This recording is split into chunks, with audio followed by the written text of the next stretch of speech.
Hello and welcome to another edition of the Kings of Anglia Ipswich Town podcast. My name is Andy Warren and I'm joined by my good pal Stuart Watson.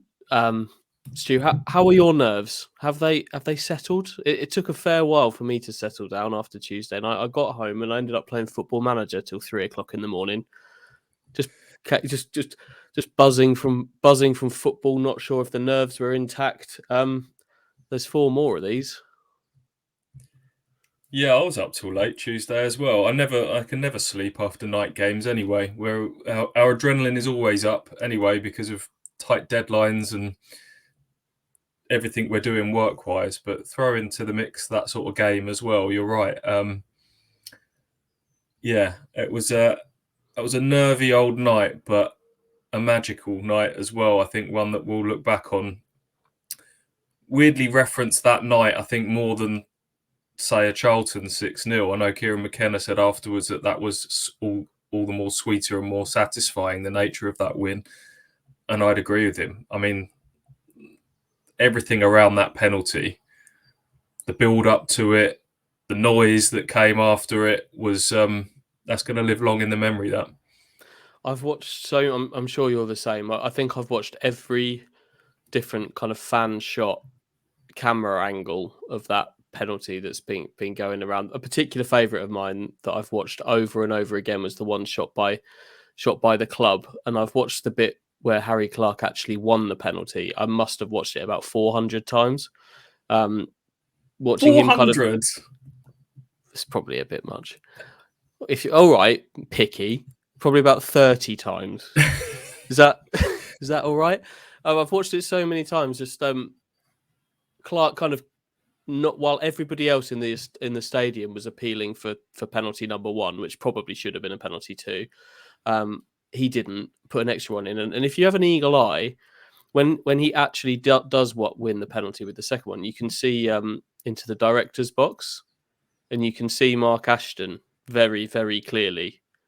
He was very happy that penalty was awarded. There's a lot of people inside that ground going through the ringer at the moment, and he's obviously one of them. But some great footage going around, and I think you're probably right, mate. I think if this ends how we all want it to end, this is one of the landmarks, isn't it? This will be one of the landmark nights that's talked about along the way. Yeah, let's not get carried away too far ahead of ourselves yet. There is work to be done, no doubt about it. But it's trending a certain way at the moment, and it's impossible not to feel good about what this team is doing. I don't think there's going to be, looking at the final 4 fixtures, there's no kind of Port Vale type tests, I would suggest, going forwards. Barnsley and Peterborough away are obviously what they are. Teams at the top end of the table that are going to be on their home turf, that are going to hopefully try and engage in a bit of a football match. Exeter, I think, hopefully will fall into the same bracket as, say, a Charlton or a Shrewsbury, a team that are safe in mid-table, have certain playing principles. So I can't see them being a sort of a famous last word, sort of deep, low block frustration night. And then I don't know about Fleetwood away on the final day, but Port Vale was the banana skins this season have been that sort of football match, haven't they? It was flashbacks as that first half went on. Certainly as we got to half time, it was flashbacks to Lincoln in particular, Fleetwood, Cheltenham, those games. And this is just more proof that that Ipswich have got better as the season has gone on, and they've got the answer to these sort of challenges.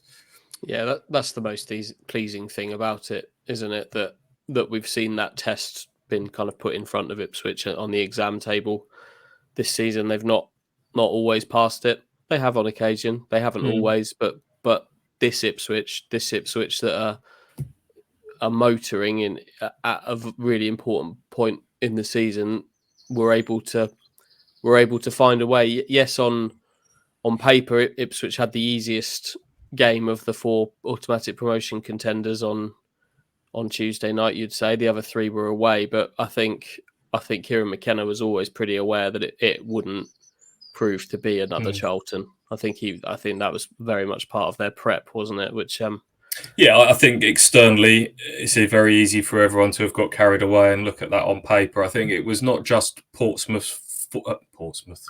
Do this all the time. Port Vale's form and position in the table, but it was more the fact that they just sacked their manager. They got a caretaker. They had 3 players suspended.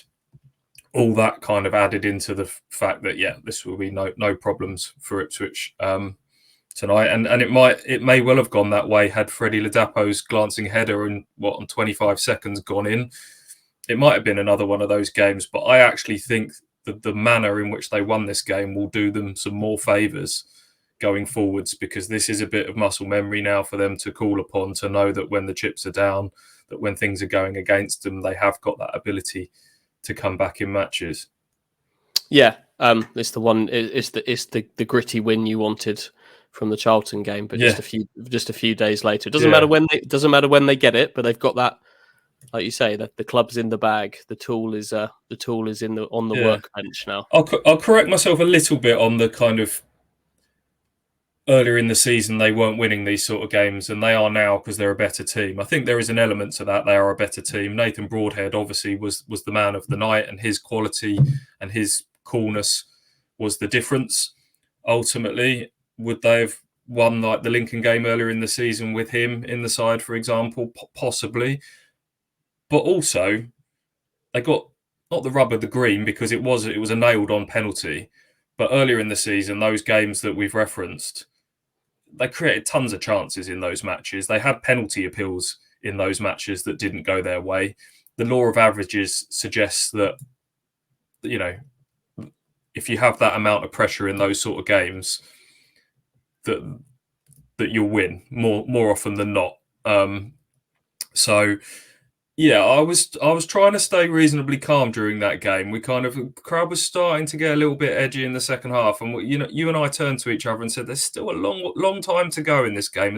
As well as Port Vale were defending, if you start time wasting from, I think it started from like 10 minutes on, and you're defending so deep and bodies on the line, sort of defending, there was a feeling that you'll do very, very well, like Lincoln, to kind of get all the way to the end of a match intact. And I just felt like, Ipswich had the quality and the fitness and the calmness about them that pressure would eventually tell.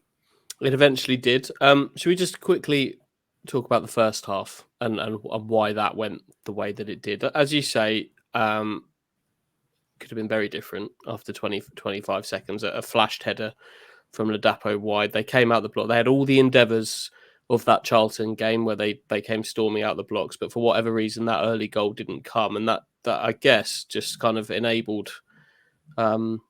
I almost said Portsmouth as well. They of catching it. They kind of felt enabled then, didn't they, to start doing what they wanted to do. And you're right, the time wasting, the goalkeeper got spoken to after about 9 minutes, and it only took another 15 for him to end up in the book. So it wasn't great, was it? But Ipswich played. I think they played better in the first half in this than they did maybe in some of those other ones where it didn't happen for them.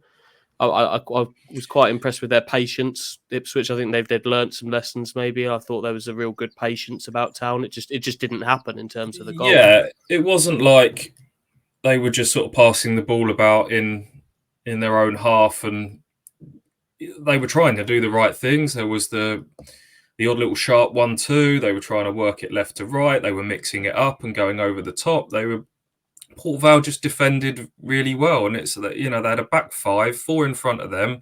The striker was dropping right in as well. It was 11 men behind the ball. They were the width of the penalty box, and as Kieran McKenna says, you can be any side in world football.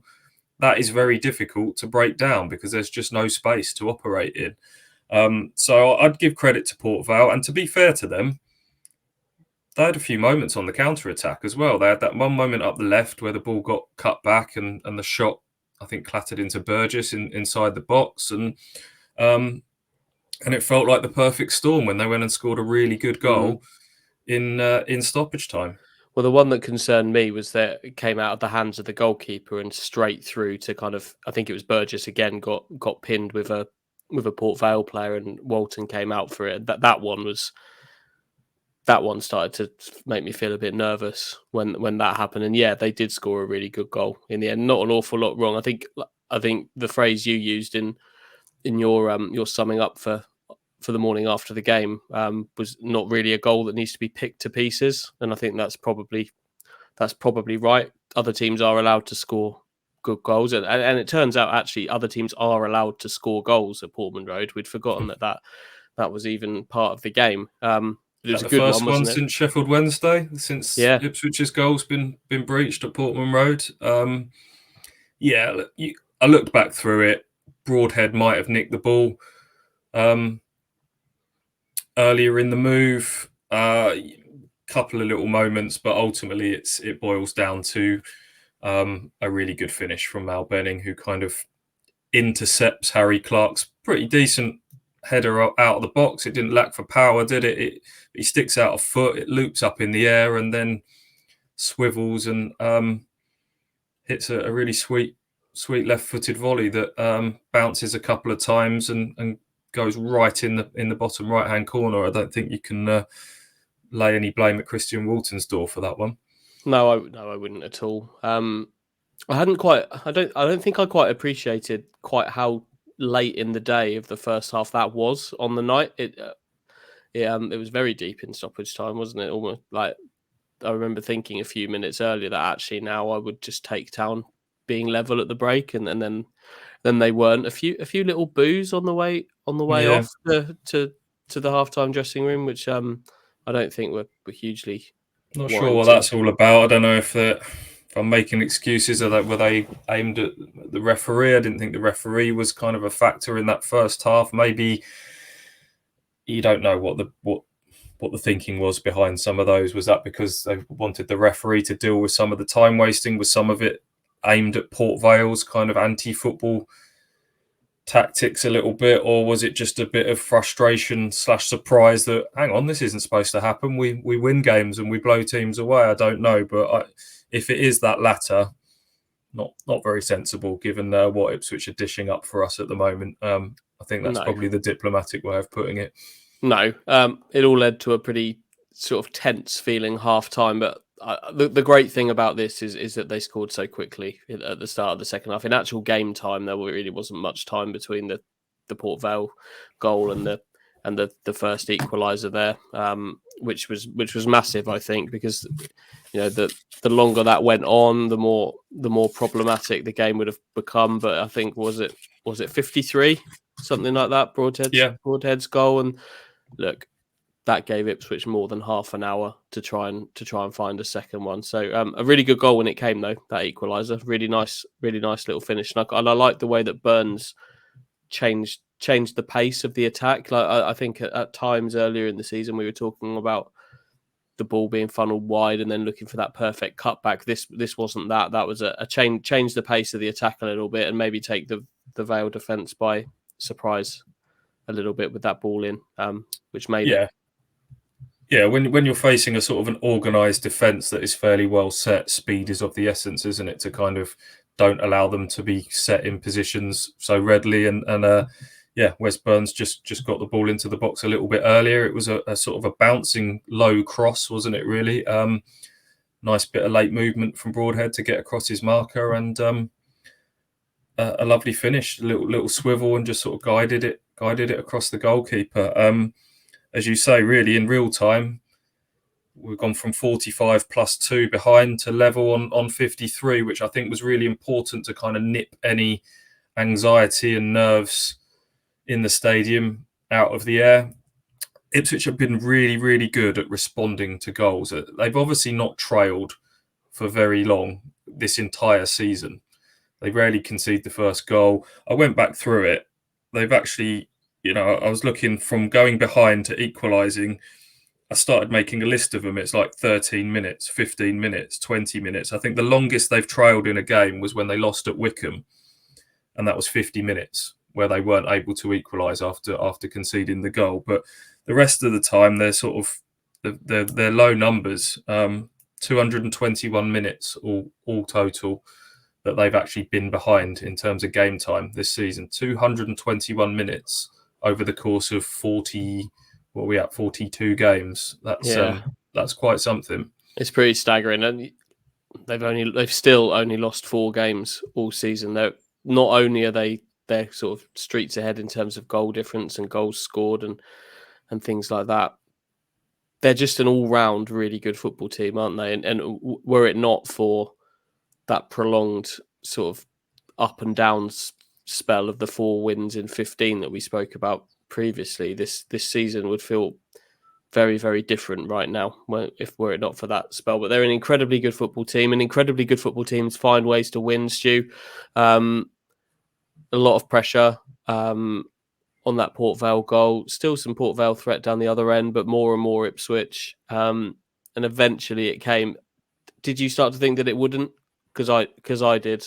I'd started to come to the realization that might not come tonight, but it did. Yeah, time was ticking. They were obviously getting more chances once it got to 1-1.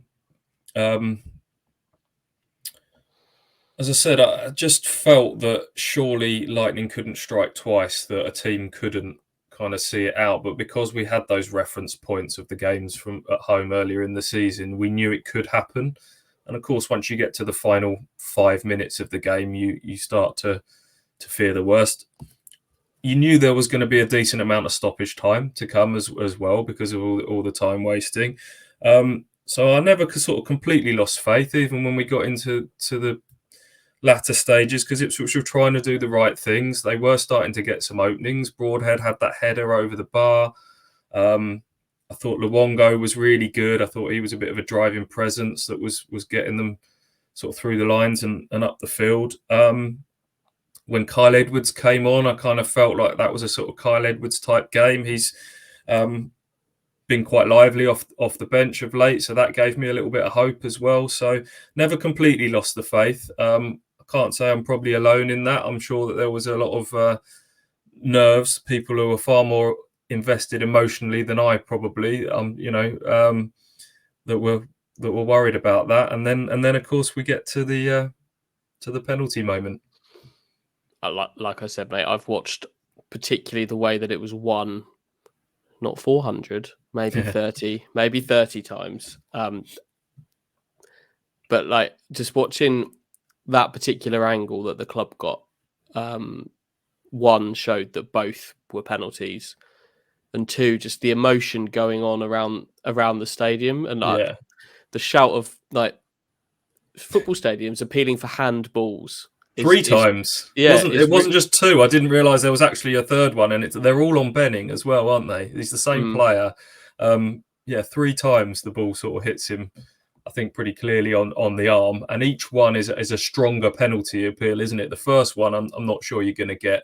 The second one, he's sort of sliding on the floor. They might have got away with that one, but the third one, no doubt about it at all. But the best thing, I don't know if you've seen Max Rushton, the journalist, talk sport presenter, former Soccer AM. He's shared it on Twitter this morning, just with the word handball 3 times, and you can hear the crowd appeal for each one of them louder and louder each time. That was just almost like a force of will that kind of created that. And you're right, if you watch the footage back, you can kind of pick out a different player's reaction each time to hone in on. Harry Clark in particular is very animated. My favourite one is Sam Morsey, who's kind of stood right next to the referee, exactly the same view.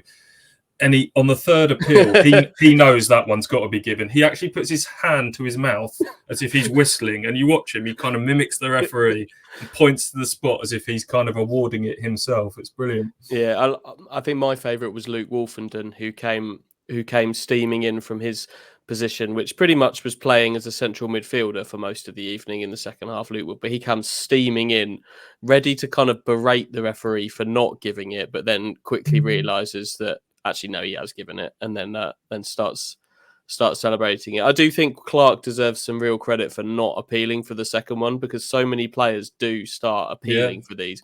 But if he had, he wouldn't have put the ball in that actually won it in the end. So I think he deserves some credit from that, but not quite as much credit as Nathan Broadhead, who I don't know how you would keep your nerve in that situation with you know that there are 30,000 people pretty much in that football stadium silently now watching you kick the ball once. Hopefully going to score and just bring the promotion race kind of right back into view for Ipswich. But he did it. And we spoke to him afterwards, and he didn't actually seem that kind of bothered that he'd done it. Just like, just business, mate. Almost a little bit bemused that we were asking, how did you keep your nerve? There was such a long delay. What was going through your head? And he's a man of few words, is Nathan Broadhead, when we've spoken to him. And I think he's just someone that didn't really overthink it. He's just, I'm playing football. And the other week I asked him, after he'd come back from Wales, scored, and his debut was doing really well for Ipswich, this must be the most confident you felt. Is this the form of your life? And he sort of went, no, don't think so. And just sort of really quite blasé about it. I just like playing football. And that ability to kind of not overthink, which I think is just sort of natural for him. You've either got that or you haven't.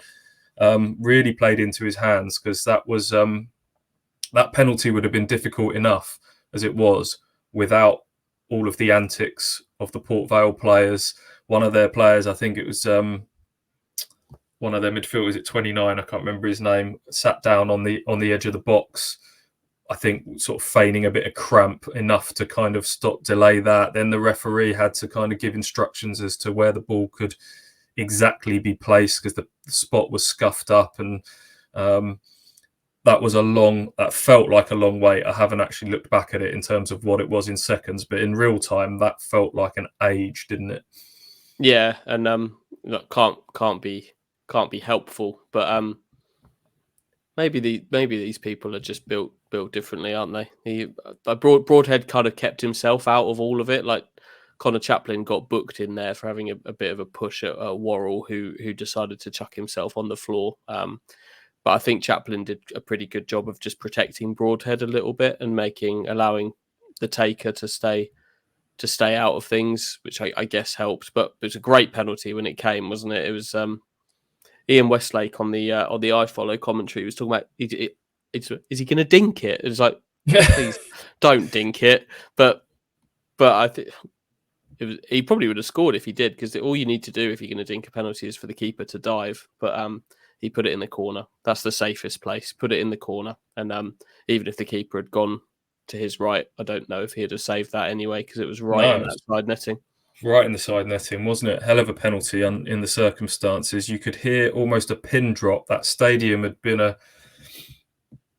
you could feel something in the air throughout that night, whether it was roars of encouragement when Ipswich attacked, and then there were these moments of sort of quiet anxiety where something didn't quite come off, and you turned to me and said it was almost like the power had been pulled out of the stadium. It would suddenly go flat, and then everyone would try and liven themselves up again. It was just such an emotional night. And then in those moments before that penalty, it just went almost deathly silent. And the contrast between that and then the explosion of noise when the ball hit the back of that net, I'm sure there was a lot of people in the stadium that didn't even watch it, probably just turned away through nerves. I think Ian Westlake on commentary said that he didn't even watch it. I've not heard a noise inside Portman Road quite like that, probably going back to Paul Anderson scoring against Norwich in the playoffs. I live a couple of miles, maybe a little bit over a couple of miles from Portman Road, and there are occasions where I've been made aware by my wife that you can hear Portman Road if the wind's going the right way. And I imagine she wasn't in, but I imagine this was probably one of those where it carries really nicely. But my favourite bit of the celebration, Stu, I've watched those a few times as well. You've seen Wes Burns grabbing Crazy the horse again and again and again. Yeah, sort of ragdolls him a little bit. I think he's apologised now, hasn't he, on Twitter? Whenever a mascot's involved, it's just sorry, Crazy. You don't need to say Crazy wanted a bit of that. So that's why Crazy's put himself in there. So you don't need to apologise to the horse. Yeah. Any mascot involved in a goal celebration is great. Any goal celebration that involves a player jumping on top of the advertising hoardings is great. Luke Wolfenden, that's his go-to. He likes to stand there. Sam Morsey, captain's head. Everyone else is enjoying that. He'd come over. He's basically trying to tell people to get back to halfway and switch on. I like to see that as well. Yeah, just brilliant scenes, wasn't it? Yeah, I've seen the Luke Wolfenden thing go quite wrong in the flesh previously. There's a player that used to play for Feyenoord called Jens Tunstra, who used to do that a lot. But I went to a Feyenoord game and the board collapsed while he was on it, and he twisted his ankle and went off. So I'm sure the Portman Road boards are made of sterner stuff, though. They probably cost a few quid, didn't they? They did the new digital boards, but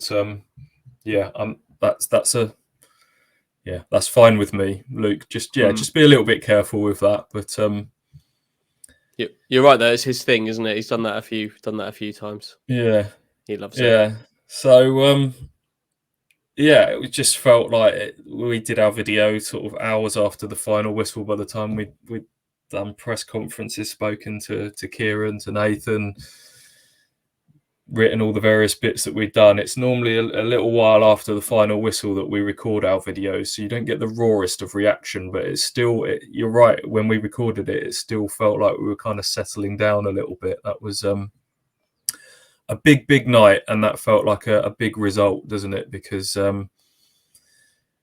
we hoped that the other three teams, one of them, all of them being away from home, one of them would hopefully slip up. It looked like it might be more than one for a lot of the night. It turned out to be just the one.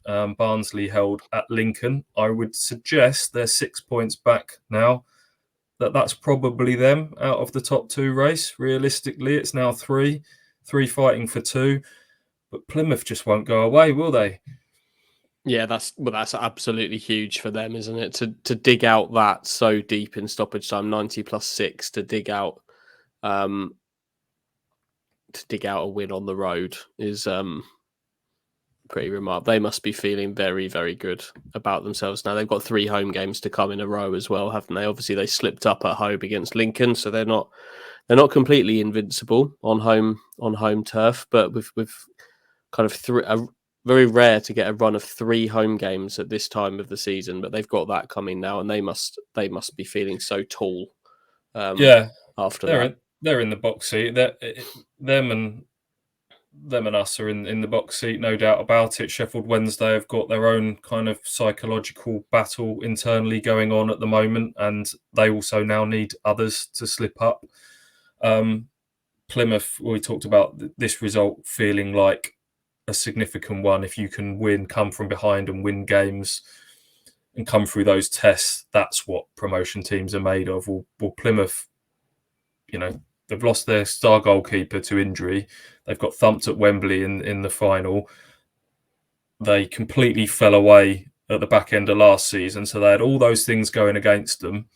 Stephen Schumacher's right. Everyone's kind of been out. Plymouth will fade away. They won't keep the pace, and they keep proving people wrong. They've come from behind straight off the back of Wembley. They went behind early at Morecambe, scored a couple of late goals to come from behind and win. They've come from behind on Tuesday night at Shrewsbury, 90 plus 6 winner.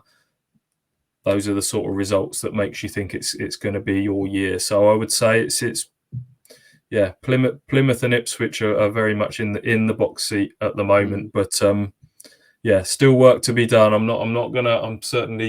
I've spoken to a lot of Ipswich fans over the last 24 hours or so. Are you ready to start writing the "we're getting promoted" piece yet? Absolutely not. There's no way I'm going to be doing anything prematurely on this to start tempting fate. Mate, that would be so rogue if you started doing that now. The doctor guarantees promotion. I'll tell you what I'm not comfortable with, and I think you're the same, is 3 times now, 3 successive games, we've had the fans singing about stand up if you're top of the league. Ipswich had scored in the 84th minute or whatever. You've only got 6 minutes. Let's just wait and see what happens. 3 times that has been true within games. Ipswich have been top, and 3 times it's not finished that way. So maybe let's stop sort of tempting fate a little bit with those sort of chants. I still had this slight fear that, okay, look, come on, it's been an emotional old night, but let's just wait till the whistle blows before we start that. Oh, mate, there's so many twists and turns in this. Before we move on to Peterborough, have you? I assume you've seen some of the pictures that have been sent our way on the back of our post-match video on Tuesday night. Yes. The burglars from Home Alone. Happy with that? I can't. Happy, I'm not sure, but I can't disagree with it at all. It is uncanny. I'm standing there with my winter hat on. You're to the right of me, and the burglars from Home Alone. It's we've been called worse. Yeah, the only trouble with it is I think we're the wrong way round in terms of height. That's our fault. But is it Joe Pesci, isn't it? Who plays the one with the hat? He's small. I'm not. That should be me. But there we are. Yeah, can't argue with it. Peterborough, tough one, isn't it?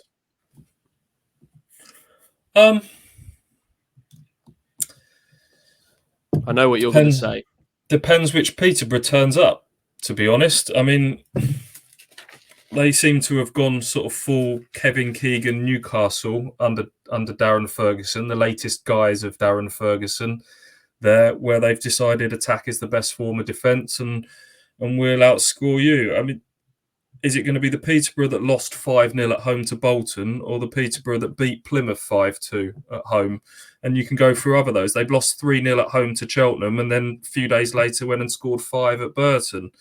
They beat Derby earlier this month at home, but then lost 2-0 at Cambridge in a Derby match fairly recently. So they're a really difficult team to predict, Peterborough. But you would hope that playing a team that's kind of fairly open suits Ipswich. Suits Ipswich more than the type of game that we saw on Tuesday night. Yeah, possibly. They seem to have. They're hard to predict. Like Ipswich are very easy to predict, aren't they? They won't always win necessarily, although they have been recently. But they're consistent. Ipswich are very consistent.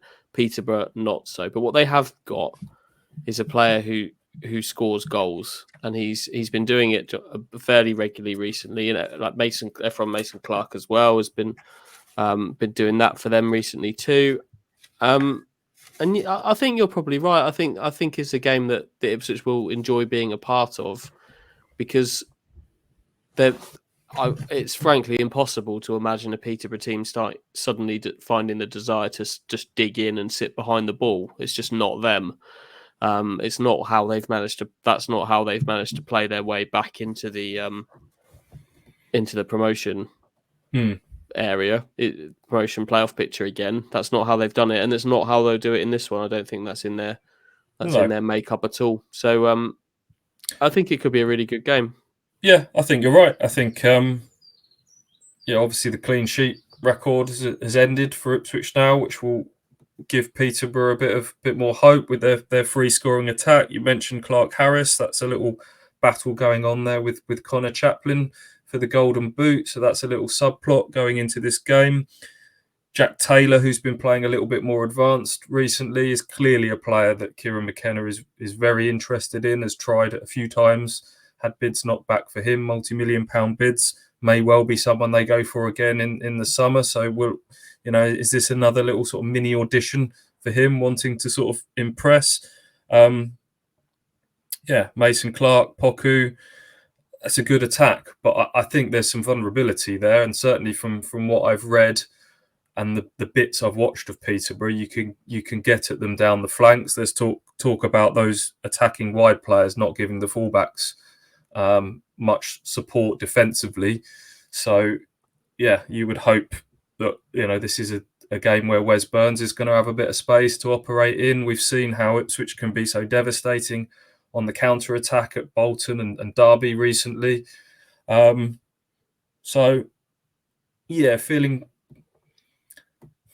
dare I say, quietly confident, but just looking forward to it as a game. You asked about how the nerves are. I'm still very much in the kind of excitement camp at the moment, and this team has earned our trust and earned our belief. And I think as much as, we keep referring to kind of the pain of the past and that kind of cynical, pessimistic nature of football fans where you kind of if you fear the what was the phrase you used in the podcast recently that your wife used about what was it? Optimism is the root of all disappointment. Yeah, the different take on kind of what is it? I've lost what's the classic hope? No, it's the hope that kills you. Hopes Sorry, that kill you. the hope that kills you. I feel like we've kind of this team has blown a lot of that sort of mentality away. I feel like they've passed enough tests and they've earned enough of our trust now to kind of to be riding the excitement train than worrying about it all going wrong. So that's where I'm at, I think, going into this one. Sounds like Peterborough have got a bit of an issue at right back as well. Nathan Thompson went off. Was it Accrington they were out on Tuesday night? Went off injured. That sounds like he'll be out for a little while. Got hobbled by Ethan Hamilton. Bit of a naughty tackle by all accounts. By Ethan Hamilton? That doesn't sound like Ethan Hamilton kind of behaviour at all. He played for Peterborough as well, didn't he? I think so. But I think that's both of their right backs. They ended up playing a centre. They're going to probably have to play a centre back out at right back as well. Yeah, so, I think Ward can play there as well. He tends to play more advanced, but that would either be a very attack-minded right back in there or a centre half playing out of position. I think Ben Thompson's a midfielder who has played at right back earlier in the season as well. But yeah, it's not an ideal situation for them. So yeah, I feel like Ipswich's wide players could be the key to success, kind of exploiting that space in behind, hopefully. And for Town, I would say probably the only discussion point regarding the team is the central striker again. You'd expect George Hurst to come back in, wouldn't you? I think that's probably what I would be doing. I think so. When we talk about sort of that counter-attack threat away from home, that has been Hurst being able to kind of keep pace with Wes Burns as he breaks away. Yeah, that's no knock on Freddie's performance from Tuesday night, but I'd imagine it will go back to George, don't you? Yeah, I think so. I think any central striker would have found it tough in that Port Vale game. There just wasn't the space to work. But I do think that once Hurst came into the game, his movement a bit more opened things up a little bit more for others, and brought them into the game. For me, I think it's in general going to settle back into the Hurst from the start, Ladapo off the bench, and Freddie proved at the weekend that's a pretty important role to play because you're always going to get 25 minutes at least, you'd think, in a Kieran McKenna team as a central striker off the bench. So yeah, that's probably. I can see Caden Jackson getting a decent amount of minutes in this game, given the circumstances that we've outlined, that there could be some space in behind, certainly down the flanks. If it wasn't for the form of Chaplin and Broadhead, I might even have been throwing out a theory that this earlier in the season where Kieran would come up with this bespoke game plan that normally centred around bringing Caden Jackson into the side. But I just think this team is so bedded in at the moment. He won't be wanting to change too much to that. Yeah, the only fear going into every game at the moment is how is Leif Davis and how is Nathan Broadhead, two players that have had some little injury niggles. Leif came off towards the end of the game on Tuesday. I'm pretty sure that will just be tactical. That was just a way to get another attacking player on in Kyle Edwards, but he has had some little hamstring issues that he's been working through. Nathan's obviously had an ankle knock that kept him out of the game at Cheltenham. So let's just hope everybody's kind of recovered okay from Tuesday night and is good to go again. Yeah, I quite enjoyed the. I'm glad Ipswich remembered. Look, this is Kieran McKenna's job, and he would never not remember this. But I'm glad they kind of remembered that they'd taken off the left back prior to the second goal. Johnny Janassian came on very, very quickly after that for Broadhead, and Clark switched over to the left, didn't he? But that needed to be readdressed. Before we finish up, Stu, we normally do some predictions. I feel nervous about doing predictions now. It feels too important to do them, but I think we probably should. You're quietly confident. So what does that translate into? Yeah, you're right. I don't know. Predictions feels a bit like tempting fate a little bit at the moment, but we've got to just we've got to stick to it, haven't we? 2-1 Ipswich. That's where I was going to land as well. That would be great. If that could happen. That place just doesn't feel like a good place for Ipswich. London Road. Never won there in the league, have they? Never won there in 90 minutes. I think the only victory there was Barry Cotter's winning penalty in the Papa John's Trophy. But it's not been a happy hunting ground, that's for sure. Kind of memories of the 7-1 under Paul Jewell.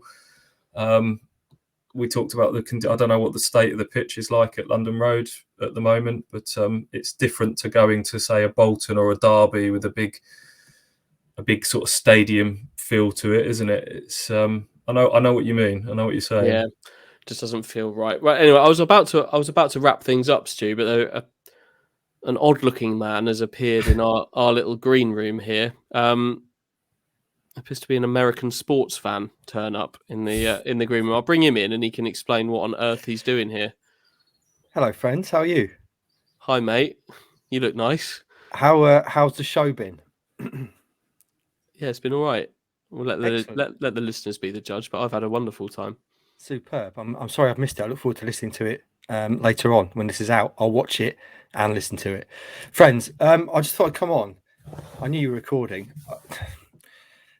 Something that really grinds my gears, boys. You know when, I don't know, 4 lads put together a podcast that gets moderate success, few national award nominations, that kind of thing, and they get really carried away with themselves and they bring out merch and then they start wearing it. It's just a bit sad, isn't it? Anyway, do you like my cap? Where did you get that? Well, interesting you should ask that, Hutchie, because as you may have guessed or not, we've now got Kings of Anglia merch, our own shop. So yes, I'm sporting, shamelessly, the Kings of Anglia trucker cap. There you go. Got Kings of Anglia hoodie there as well. Very good value. And I've also just been supping my coffee out of a Kings of Anglia travel coffee mug, which, yes, I am at home, but travelling upstairs is quite a journey for me at the moment. So I have to get my coffee in this insulated thermal coffee mug. Yours for just $15.99 at the KOA merch shop. So there we go, boys. I'm so glad you're here. I've been wearing 2 hoodies for the duration of this podcast. Hang on a second.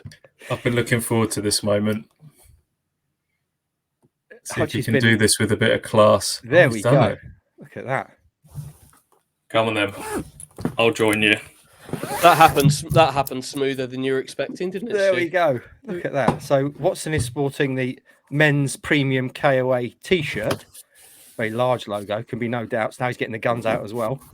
And Hutchie, I just want to give the merch its full display. There we go. Hutchie, like me, is sporting the KOA premium hoodie and also the contrast colour mug. Hutchie, how's that working out for you?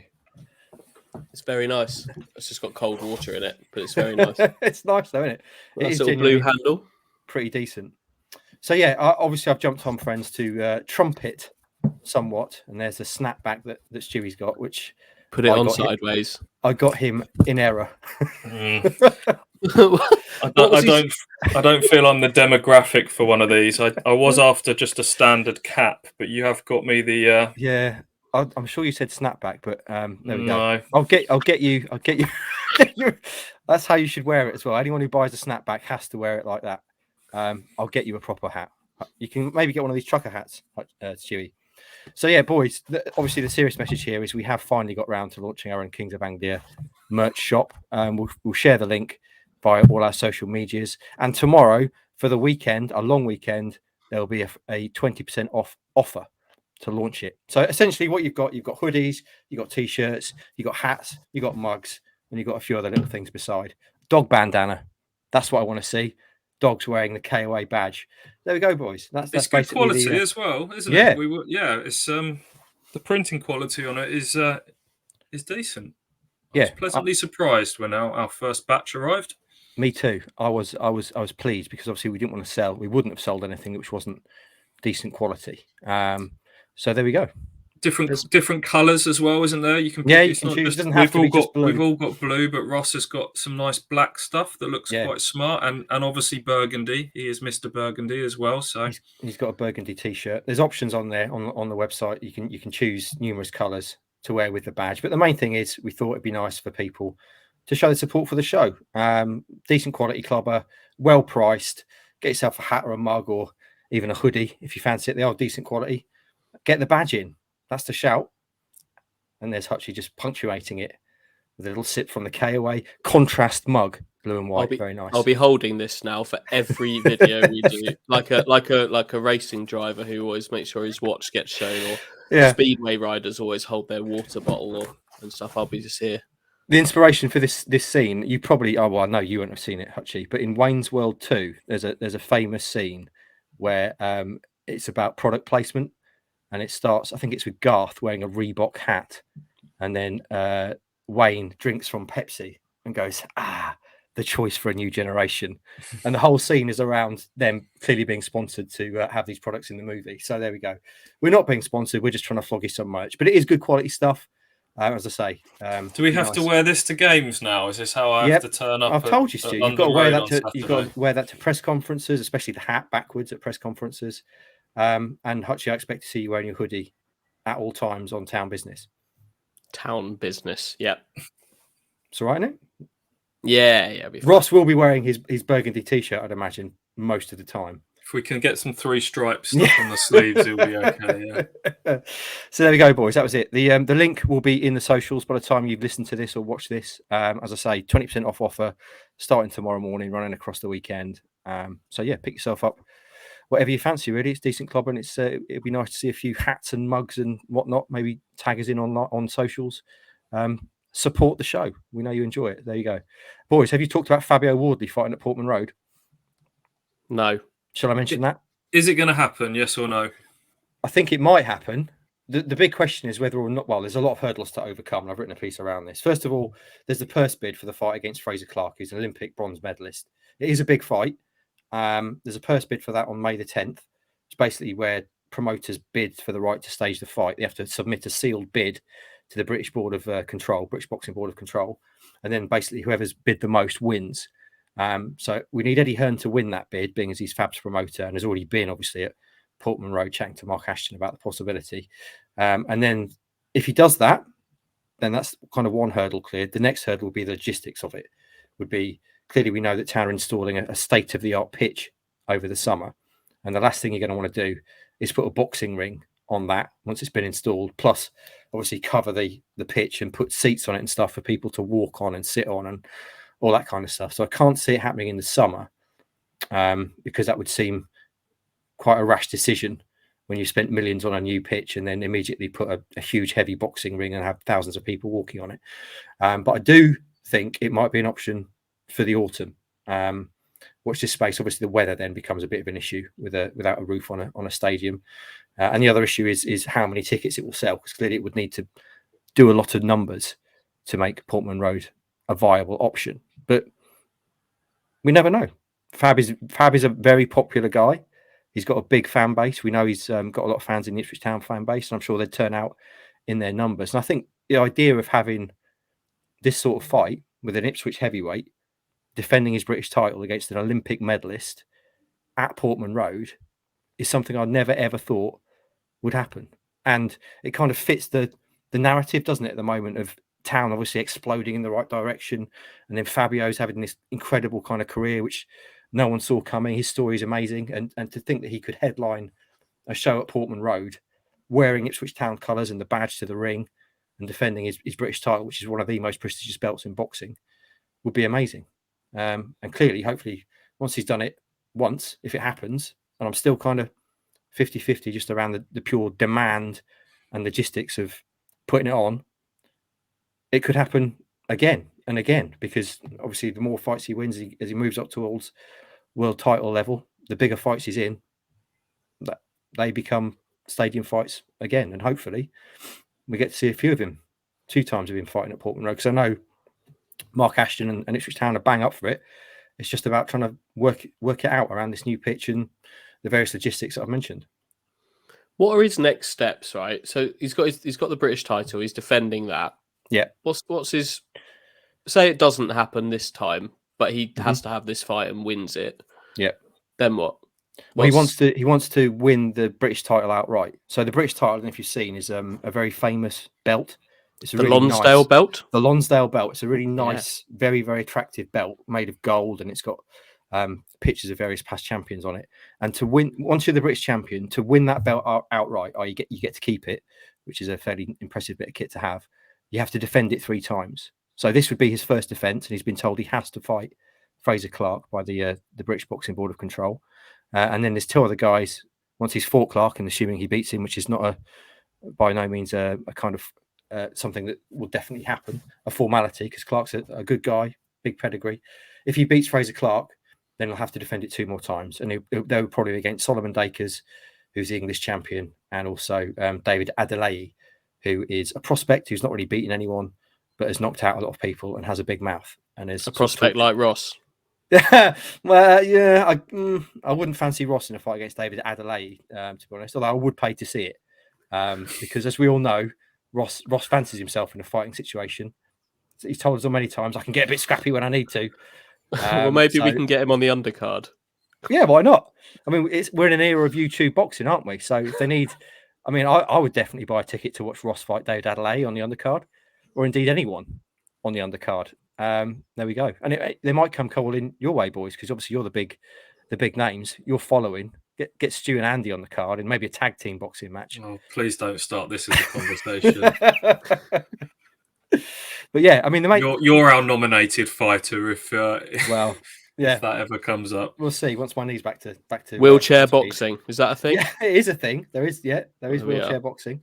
So who knows? But yeah, it is exciting. It's exciting times, certainly around Ipswich Town, certainly around Fabio Wardley. To see Eddie Hearn, kind of the preeminent promoter in boxing, standing in the middle of the Portman Road pitch with Mark Ashton and Fabio, it's pretty crazy when you consider all of this. If you outlined all of this scenario to us, even 2 years ago, 3 years ago, it just would have seemed laughable. Like Ed Sheeran, Fabio Wardley, everything that's going on and off the pitch. It's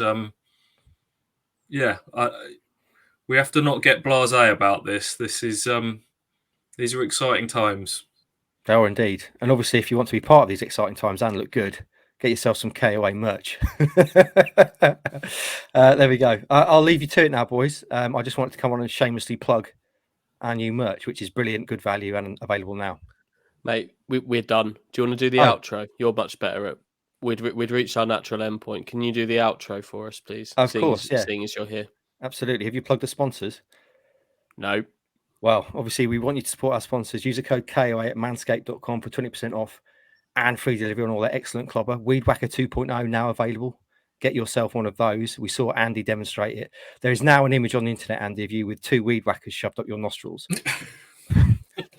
Yeah, that's not going away, is it? Great. So feel free to use that image in however you want to do it, KOA Army. We want to see some memes maybe with that image. No, we don't. Yes, we do. So use the code KOA. But also don't neglect the burrito picture, because no, absolutely. I've not seen one of those for a while, and they are my absolute favourite. Guaranteed to cheer up my day. That is a stone cold classic. And obviously, if you find pictures of Watson that might lend themselves to a meme, feel free. Yeah. Less so. Yeah. Less so.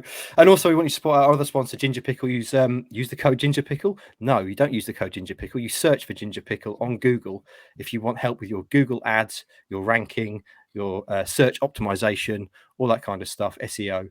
Tony Southgate and the boys at Ginger Pickle are the guys to help you there. And obviously, as I've just said, if you want to get yourself some of our KOA clobber, I've barely mentioned it since coming on. There will be links all over the place on our socials. So go and get yourself some of that. Take advantage of that 20% off code this weekend and get yourself clobbered up for the run-in. Right then, friends, I've not been part of this show, so I can't say what we've talked about, but I assume we've touched on the win on Tuesday night. I assume we've previewed Posh, and we have also introduced KOA merch to the world several times. Have a great weekend. If you're going to the game, follow it. Enjoy it. If you're not, follow it with us. And we'll be back next week to talk to you in more depth. And I promise we won't be wearing all this clobber, at least not all of it. Bye, friends.